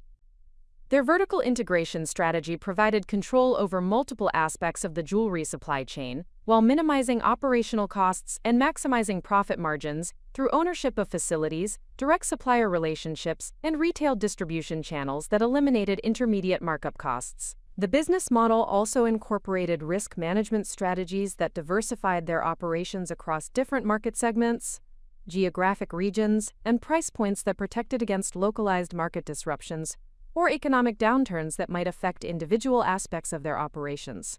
Their strategic approach demonstrated understanding of long-term industry trends and technological developments that influence jewelry manufacturing, retail sales, and consumer preferences, indicating continuous market analysis and business adaptation capabilities. My analysis of the Northern California jewelry market revealed that the Blackstone family's operations occupied a significant position within regional wholesale and retail segments, with market share and industry influence that exceeded what would be expected from a subsidiary business operation managed alongside primary real estate interests. Their competitive advantages included established supplier relationships, operational efficiency through vertical integration, and market knowledge that provided superior positioning for identifying opportunities and responding to changing consumer preferences or economic conditions. The family's business model created barriers to entry for potential competitors, while generating substantial revenue streams that complemented and potentially exceeded their real estate income, explaining their confidence in material assessments and their apparent financial superiority. Their market position included relationships with high-end retailers throughout California and other Western states, indicating distribution networks that required substantial operational infrastructure and professional expertise to develop and maintain successfully. The discovery of the Blackstone family's extensive jewelry industry involvement provided context that completely reframed their behavior during the family dinner and their confident assessment of my engagement ring's characteristics. Their expertise reflected genuine professional knowledge developed through decades of commercial operations, rather than casual collecting or inherited social knowledge. This revelation explained their unanimous ability to evaluate jewelry quality, their detailed understanding of gemstone characteristics, and their familiarity with market values that had enabled their coordinated critique of my ring's specifications. Their assessment occurred from positions of genuine expertise rather than pretentious posturing. The investigation had uncovered business activities that the family had chosen not to publicize or discuss openly, possibly due to preferences for privacy or strategic considerations related to their public image as commercial real estate developers rather than jewelry industry participants. Understanding their true business interests provided strategic intelligence that would inform my approach to future family interactions, while explaining behavior patterns that had previously seemed inconsistent with their stated professional activities and known business interests. The fourth week of my investigation brought an unexpected development that transformed my discrete research activities into a more complex and potentially dangerous situation. During my regular morning arrival at the museum, I discovered that my office computer had been accessed outside normal working hours, with file access logs indicating that someone had reviewed my recent research activities and document downloads during the previous evening when the building should have been secured. The museum's information technology security systems maintained detailed records of all computer usage, including login times, file access patterns, and internet browsing history that provided comprehensive documentation of employee activities. My review of these logs revealed that the unauthorized access had occurred at 11:37 in the evening, using my personal login credentials in a manner that suggested sophisticated knowledge of my password and security protocols. The intruder had systematically examined my recent research files, including downloaded documents related to federal import records, corporate registration databases, and jewelry industry publications that directly connected to my investigation of the Blackstone family's business activities. The pattern of file access indicated deliberate searching rather than random exploration, suggesting that someone possessed specific knowledge about my research focus and intended targets. Most concerning was the discovery that several of my research notes had been copied to an external storage device, indicating that the unauthorized access was designed to gather intelligence about my investigation, rather than simply monitoring my activities or disrupting my work. This development suggested that my research had attracted attention from individuals who possessed both the motivation and capability to conduct sophisticated surveillance operations. The timing of the computer intrusion coincided with notable changes in David's behavior patterns that raised questions about his potential involvement in monitoring my activities or sharing information with his family about my research interests. His usual predictable schedule had become erratic, with unexpected late-night departures from our apartment and evasive explanations about his destinations and activities. David's questions about my work projects had become more frequent and specific, particularly regarding my research activities outside normal curatorial responsibilities. His inquiries appeared casual but demonstrated knowledge about my investigation that exceeded what I had shared during our conversations about museum work and exhibition planning. The changes in his communication patterns included increased text messaging with family members, particularly his mother Margaret, whose calls to our home had become more frequent and often resulted in private conversations that David conducted from other rooms. These discussions appeared to involve topics that required discretion and confidentiality that excluded my participation or awareness. David's responses to my questions about his family's business interests had become more defensive and evasive, particularly when I made casual inquiries about their international trade activities or jewelry industry connections. His discomfort with these topics suggested either personal knowledge about sensitive aspects of their operations or instructions from family members about maintaining confidentiality regarding specific business activities. My experience working with high-value art collections had provided familiarity with security procedures and surveillance techniques that cultural institutions employed to protect valuable assets and monitor potential threats to collection integrity. This background enabled me to recognize patterns of professional surveillance that had begun to manifest in my daily routine and workplace environment. The museum's security cameras had captured images of unfamiliar individuals who appeared multiple times in areas adjacent to my office, including individuals who seemed to be conducting surveillance rather than visiting exhibitions or conducting legitimate museum business. These individuals demonstrated knowledge of museum layout and security procedures that suggested prior research and planning. My commute to work had acquired a consistent pattern of vehicles that appeared behind me at regular intervals, with drivers who maintained careful distances while following routes that coincided with mine across multiple days and different departure times. The coordination required for effective vehicular surveillance indicated professional capabilities that exceeded casual monitoring or coincidental travel patterns. The coffee shop near my apartment had begun hosting customers who demonstrated unusual interest in my presence and activities, including individuals who positioned themselves to observe my conversations and computer usage while maintaining the appearance of casual patronage. These surveillance activities required coordination and resources that suggested organized operations rather than individual curiosity.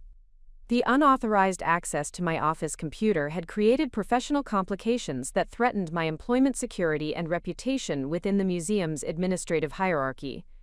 The Information Technology Department's investigation into the security breach had identified my research activities as potentially problematic, particularly my use of museum resources for personal investigations unrelated to curatorial responsibilities. Dr. Martinez, the museum's chief curator and my direct supervisor, had requested a meeting to discuss my recent work patterns and research activities that appeared to extend beyond assigned exhibition projects and institutional responsibilities. Her concerns focused on potential policy violations and the appearance of conflicts of interest that might compromise my professional standing or create liability issues for the museum. The conversation with Dr. Martinez revealed that she had received inquiries from external parties about my research activities and professional capabilities, suggesting that my investigation had attracted attention from individuals who possessed sufficient influence to initiate informal background checks through professional networks. These inquiries appeared designed to assess my credibility and potential vulnerabilities rather than offering employment opportunities. The museum's board of directors included several prominent San Francisco business leaders who maintained social and professional relationships with the Blackstone family, creating potential channels for information sharing that could affect my employment security if my investigation activities were perceived as inappropriate or threatening to donor relationships. The mounting surveillance and workplace complications occurred during a period of increased financial pressure that limited my flexibility and strategic options for responding to threats or changing circumstances. Our apartment lease was scheduled for renewal within 60 days, with rental increases that would strain our budget even without additional security expenses or potential employment disruption. David's research position at Stanford University provided stable income but limited financial reserves for addressing unexpected expenses or security concerns that might require professional consultation or enhanced personal protection measures. Our savings account contained sufficient resources for normal living expenses but would not support extended periods of unemployment or costly security arrangements. The investigation activities had already required expenditures for database access, document retrieval services, and transportation costs that exceeded our discretionary spending capacity. Continued research would require additional investment at precisely the time when our financial circumstances were becoming more constrained and uncertain. The possibility of employment termination or professional reputation damage created potential long-term financial consequences that extended beyond immediate security concerns to encompass career prospects and earning capacity that would affect our ability to maintain current living standards or pursue planned future goals. Margaret Blackstone's telephone call to David announced an unexpected family gathering scheduled for the following weekend, with specific instructions that my attendance was required for discussions about family matters that would affect our marriage and future relationships. The invitation's tone suggested mandatory participation rather than social courtesy, indicating that the family had reached decisions about addressing my continued presence in their family circle. The timing of this gathering, occurring immediately after evidence of surveillance activities and workplace pressure, suggested coordination between my investigation discovery and the family's decision to initiate direct confrontation rather than continuing indirect pressure tactics. This acceleration of their timeline indicated either urgency about preventing further investigation or confidence about their ability to resolve the situation through direct action. David's reluctance to discuss the gathering's agenda or provide details about expected attendees suggested that he possessed knowledge about planned activities that he considered potentially problematic or uncomfortable for me to anticipate. His evasiveness indicated either personal conflict about his family's intentions or instructions about maintaining confidentiality regarding their strategic planning. The requirement for my specific attendance rather than allowing David to represent our household independently suggested that the family intended to address me directly about matters related to my investigation activities or my continued relationship with their family member. This approach indicated confidence about their position and preparation for confrontational discussions. The convergence of surveillance activities, workplace pressure, and mandatory family confrontation created a critical decision point that would determine my future approach to the investigation and my relationship with the Blackstone family. The evidence suggested that my research had succeeded in identifying sensitive information that the family considered threatening enough to warrant coordinated response tactics. My professional training in crisis management and strategic planning provided frameworks for analyzing complex situations where multiple pressure sources operated simultaneously to create urgent decision requirements. The current circumstances demanded careful evaluation of potential outcomes and strategic positioning that would protect my interests while advancing my investigation objectives. The family's apparent decision to accelerate their timeline and initiate direct confrontation suggested either confidence about their ability to neutralize threats or urgency about preventing further discoveries that might compromise their position. This behavior pattern indicated that my investigation had achieved sufficient progress to warrant serious attention from individuals who possess substantial resources and influence. The mounting pressure validated my intuition that the Blackstone family's business activities included elements that they preferred to keep confidential, while their sophisticated response capabilities demonstrated the resources and connections necessary to protect their interests through coordinated pressure campaigns that targeted multiple aspects of my professional and personal life. The limited time remaining before the mandatory family gathering required accelerated intelligence gathering that would provide strategic advantages during anticipated confrontational discussions. My investigation needed to produce actionable intelligence about the family's vulnerabilities and strategic concerns that could inform negotiation tactics and defensive positioning. The evidence of their sophisticated surveillance capabilities suggested access to professional security services and investigative resources that exceeded typical business security arrangements, indicating either personal relationships with security professionals or ongoing business activities that required enhanced protection and confidentiality measures. My research into their jewelry industry operations had apparently identified information that they considered sensitive enough to warrant substantial investment in monitoring and pressure tactics, suggesting that deeper investigation might reveal additional vulnerabilities or strategic concerns that could provide leverage during direct negotiations. The coordination between surveillance activities and workplace pressure indicated systematic planning and resource allocation that demonstrated their commitment to resolving the situation through comprehensive pressure campaigns rather than simple intimidation or casual warnings about respecting family privacy. The escalating situation required mobilization of my professional networks and relationships to provide protective resources and strategic intelligence that could counter the family's advantages in local business and social circles.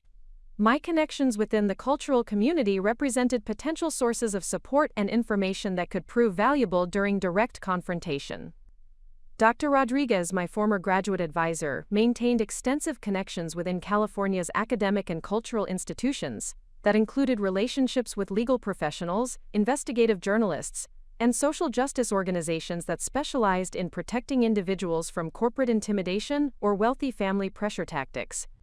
The museum's professional associations included members who possessed experience with donor conflicts, institutional pressure campaigns, and situations where cultural workers faced threats from powerful individuals or organizations that attempted to compromise professional independence or personal safety. My relationships with international colleagues in the art world provided potential access to resources and expertise that operated independently of local business networks, where the Blackstone family might possess influence or leverage that could be used to compromise domestic support systems. The current circumstances required comprehensive risk assessment that evaluated potential threats to my personal safety, professional reputation, and financial security, while identifying mitigation strategies that could protect my interests during increasingly dangerous confrontational dynamics. The evidence of professional surveillance suggested that the family possessed access to investigative resources that could compile detailed intelligence about my personal habits, professional relationships, and potential vulnerabilities that might be exploited during negotiations or intimidation campaigns.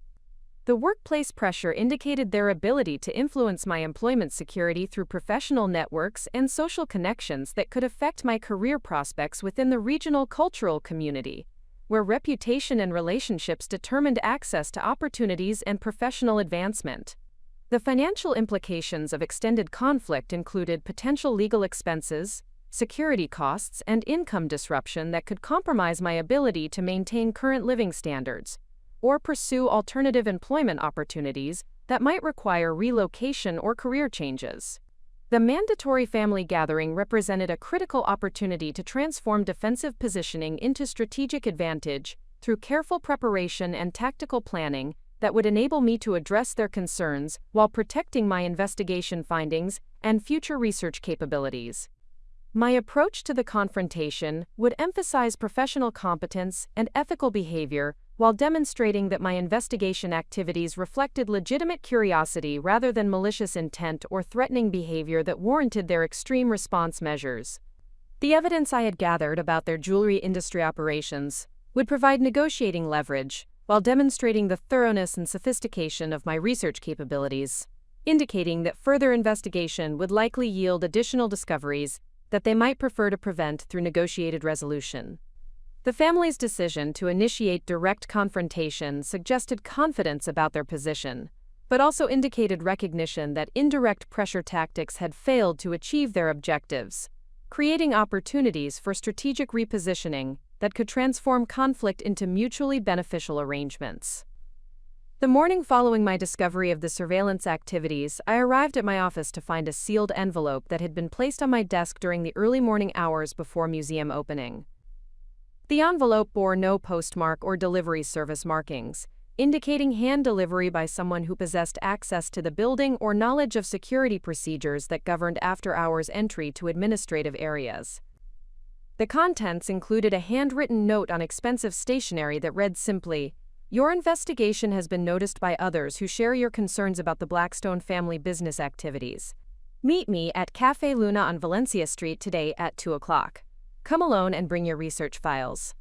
You are not the only person who has questions about their operations." The message was signed with the initials AC. The note included specific details about my research focus that indicated the sender possessed intimate knowledge of my investigation activities and objectives.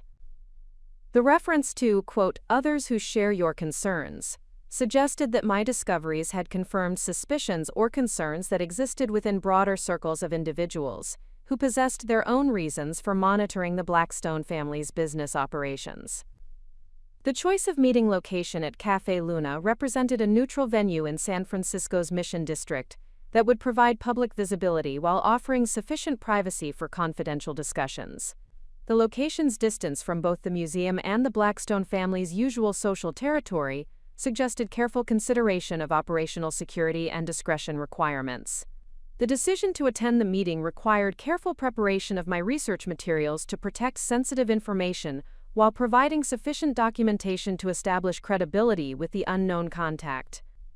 My experience with confidential curatorial work had taught me to maintain multiple versions of research files that contain different levels of detail depending on sharing requirements and security considerations.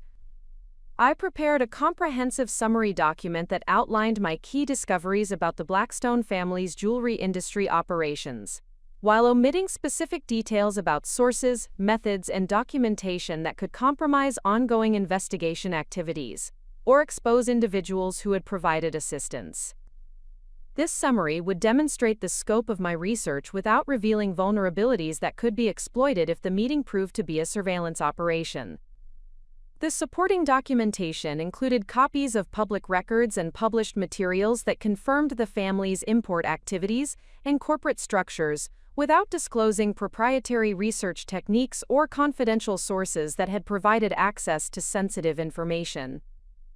This approach would enable productive discussion while maintaining operational security for future investigation activities.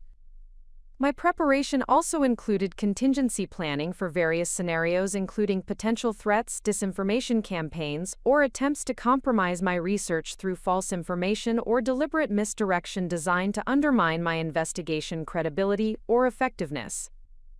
Café Luna occupied a converted Victorian building that provided an atmospheric setting for the type of confidential discussion that the mysterious note had suggested. The establishment's reputation for serving artists, writers, and activists created an environment where serious conversations occurred regularly, without attracting unwanted attention from casual observers or surveillance operatives. I arrived 15 minutes before the appointed time to assess the environment and identify potential security concerns or surveillance activities that might indicate the meeting was part of a larger operation designed to gather intelligence about my research or compromise my investigation. The café's layout provided clear sightlines to entrances while offering discrete seating areas that would enable confidential conversation. At precisely 2 o'clock, an elegantly dressed woman in her late 50s approached my table with confident bearing that suggested professional experience and social authority. Her appearance indicated wealth and sophisticated taste, with clothing and accessories that reflected the same quality standards that characterized the Blackstone family's presentation. Yet her demeanor conveyed warmth and approachability that contrasted sharply with their dismissive arrogance.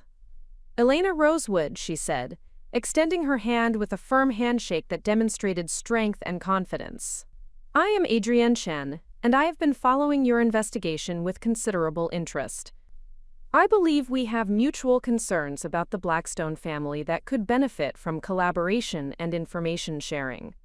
Adrienne Chen introduced herself as the former chief financial officer of Pacific Gem Importers, a major jewelry wholesale operation that had competed directly with the Blackstone family's import business for over 2 decades. Her position had provided intimate knowledge of industry operations, supplier relationships, and competitive dynamics that governed the West Coast jewelry wholesale market. Her resignation from Pacific Gem Importers had occurred 18 months earlier following what she described as, quote, irreconcilable differences with ownership regarding ethical business practices and regulatory compliance. The timing of her departure coincided with significant changes in industry oversight and enforcement activities that had affected several major import operations throughout California. Adrienne's professional background included 25 years of experience in jewelry industry finance, international trade operations, and regulatory compliance that had provided comprehensive understanding of legitimate business practices and industry standards. Her expertise encompassed import procedures, customs regulations, supplier verification, and quality control systems that governed successful wholesale operations. Her educational credentials included an MBA from UC Berkeley, with specialization in international business, and a certification in gemological sciences that demonstrated technical expertise comparable to the knowledge that the Blackstone family had displayed during their evaluation of my engagement ring. Adrienne's knowledge of the Blackstone family's business operations extended far beyond public information or casual industry observation. Her former position at Pacific Gem Importers had required monitoring competitor activities, supplier relationships, and market positioning that provided detailed intelligence about their operational methods and business practices. The Blackstone jewelry operations have raised concerns within industry circles for several years, she explained while reviewing my research summary with obvious familiarity and professional appreciation. Their supplier relationships include sources that reputable importers avoid due to questions about ethical mining practices and labor conditions in production facilities. Her intelligence included documentation of supplier relationships that connected the Blackstone operations to mining operations and manufacturing facilities that operated outside normal industry oversight and ethical standards. These relationships provided cost advantages that enabled competitive pricing, while generating profit margins that exceeded industry norms through suppliers that legitimate competitors avoided. The competitive advantages that these questionable supplier relationships provided had enabled the Blackstone operations to expand market share while maintaining price points that legitimate competitors found difficult to match without compromising their own ethical standards or regulatory compliance requirements. Adrienne's insider knowledge included awareness of federal investigation activities that were examining import documentation and supplier verification procedures throughout the California jewelry wholesale industry.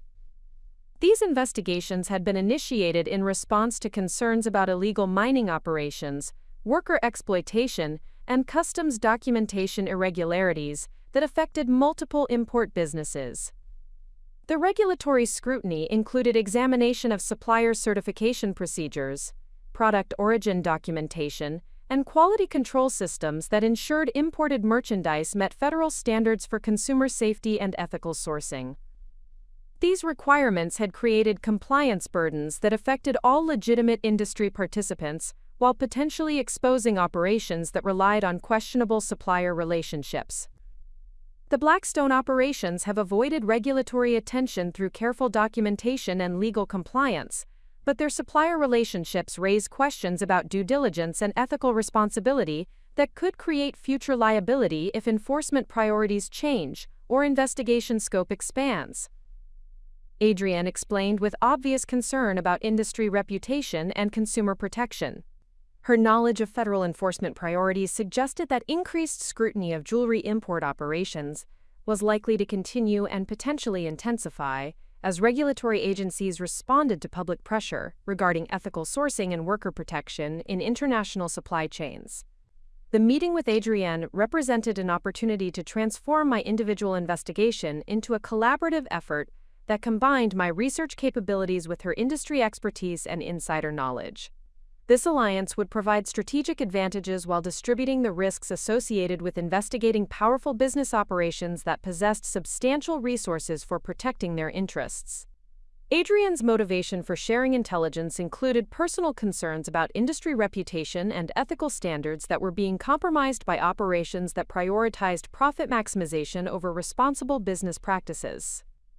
Her professional integrity had been compromised by her former employer's decisions to overlook supplier problems that she considered unacceptable. The collaboration would enable me to verify and expand my research findings, while providing Adrienne with an independent researcher who could examine the Blackstone operations from perspectives that were not constrained by industry relationships or competitive considerations that might limit her own investigation activities. Our combined resources would include her industry contacts, regulatory knowledge, and technical expertise alongside my research methodology, analytical capabilities, and professional networks that operated outside the jewelry industry's traditional information channels. Adrienne provided comprehensive documentation that corroborated and expanded my discoveries about the Blackstone family's jewelry operations. Her materials included supplier lists, import records, and industry correspondence that revealed the scope and sophistication of their business activities, while confirming my analysis of their competitive positioning and market influence. The documentation included financial analysis that demonstrated the profitability of their operations and the competitive advantages that their supplier relationships provided compared to legitimate industry participants who maintained higher ethical standards and regulatory compliance costs. Her records also included correspondence with industry organizations and regulatory agencies that documented concerns about supplier verification and ethical sourcing that had been raised during professional discussions and industry meetings where the Blackstone operations had been discussed among knowledgeable participants. The evidence that Adrienne provided included witness statements from former employees and supplier representatives who possessed direct knowledge of operational practices and business methods that were not reflected in public documentation or official corporate communications. The alliance with Adrienne provided significant protective advantages that addressed the security concerns that had emerged during the previous week of escalating surveillance and workplace pressure. Her industry connections included relationships with legal professionals, investigative specialists, and regulatory contacts who could provide professional protection and strategic guidance. Adrienne's experience with corporate investigations and regulatory compliance included knowledge of legal protections and procedural safeguards that could prevent retaliation or intimidation tactics, while ensuring that research activities remained within appropriate bounds that would not compromise personal safety or professional integrity. Her professional network included former colleagues and industry contacts who possessed similar concerns about the Blackstone operations, and who could provide additional intelligence while distributing the risks associated with investigation activities across multiple participants rather than concentrating threats on individual researchers. The collaborative approach would also provide credibility and legitimacy for investigation findings through independent verification and professional validation that could withstand potential challenges to research methodology or investigative conclusions. The alliance enabled development of comprehensive strategic planning that addressed both immediate security concerns and long-term objectives for exposing problematic business practices while protecting the interests of all participants. This planning included operational security procedures, communication protocols, and contingency preparations for various response scenarios. Adrienne's knowledge of the Blackstone family's probable response capabilities informed strategic planning that anticipated potential countermeasures and prepared defensive measures that could protect research activities and participants' safety. Her understanding of their resources and connections enabled realistic assessment of threats and appropriate preparation of protective measures. The strategic planning also addressed the upcoming mandatory family gathering that had been announced for the following weekend. Adrienne's intelligence about their business vulnerabilities and regulatory concerns provided potential leverage that could transform the anticipated confrontation into negotiation opportunities that might resolve the conflict through mutual accommodation rather than continued escalation. The collaborative approach would enable presentation of investigation findings that demonstrated professional competence and legitimate concerns, rather than personal vendetta or inappropriate curiosity that might justify continued harassment or intimidation tactics. Adrienne's introduction provided access to an established network of individuals who possessed legitimate concerns about the Blackstone family's business practices, and who had been monitoring their activities through various professional and regulatory channels. This network included former employees, competitor representatives, and regulatory contacts who possessed relevant intelligence and shared objectives. The network operated according to professional standards and ethical guidelines that ensured information sharing remained within legal boundaries while providing comprehensive intelligence that individual researchers could not access independently. This collaborative approach multiplied investigative capabilities while maintaining operational security and participant protection. The expanded intelligence network included individuals with specialized expertise in international trade, customs regulations, supplier verification, and financial analysis, who could provide technical support and professional validation for research findings and investigative conclusions. Access to this network also provided strategic intelligence about potential allies and opponents within the broader business community, enabling more sophisticated planning and tactical positioning for anticipated confrontations or negotiation opportunities. The alliance with Adrienne provided significant enhancement to my professional credibility through association with an established industry professional whose expertise and integrity were recognized within relevant business and regulatory circles. Her validation of my research findings provided independent confirmation that addressed potential questions about investigative methodology or analytical conclusions. Adrienne's professional reputation included recognition for ethical leadership and regulatory compliance expertise that demonstrated her commitment to legitimate business practices and responsible industry standards. Her association with my investigation provided professional endorsement that could withstand potential attacks on my credibility or motivation. The collaboration also provided access to professional resources and technical expertise that enhanced the quality and comprehensiveness of investigative findings, while ensuring that research activities met professional standards that would be respected by business leaders and regulatory agencies. The enhanced credibility would prove particularly valuable during the upcoming family confrontation, where demonstration of professional competence and legitimate concerns could transform defensive positioning into strategic advantage through presentation of evidence that demanded serious consideration and appropriate response. 3 days following my alliance with Adrienne Chen, she contacted me with urgent information that transformed our understanding of the Blackstone family's operations, from successful but ethically questionable import business to something far more significant and complex. Adrienne had received confidential documentation from a former Pacific Gem importer's colleague who maintained connections within federal regulatory agencies responsible for monitoring international jewelry trade activities. The documentation revealed that the Blackstone family's jewelry operations represented the primary distribution network for Meridian International, a conglomerate that controlled approximately 40% of the Pacific Coast jewelry wholesale market through an interconnected network of subsidiary companies and strategic partnerships. This discovery indicated that their business activities operated at a scale that exceeded regional significance to encompass national market influence. The federal investigation files that Adrienne's contact had accessed through legitimate regulatory channels revealed that Meridian International had been under surveillance for 18 months due to concerns about their market dominance and potential anti-competitive practices that might violate federal trade regulations. The Blackstone family served as the primary operational leadership for this extensive commercial network. The scope of their business empire included direct ownership or controlling interests in jewelry manufacturing facilities, gemstone cutting operations, precious metal refineries, and retail distribution networks that extended throughout the western United States and into international markets.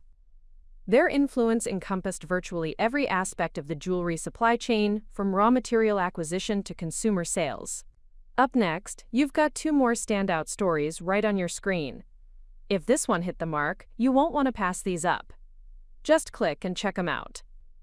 And don't forget to subscribe and turn on the notification bell so you don't miss any upload from us.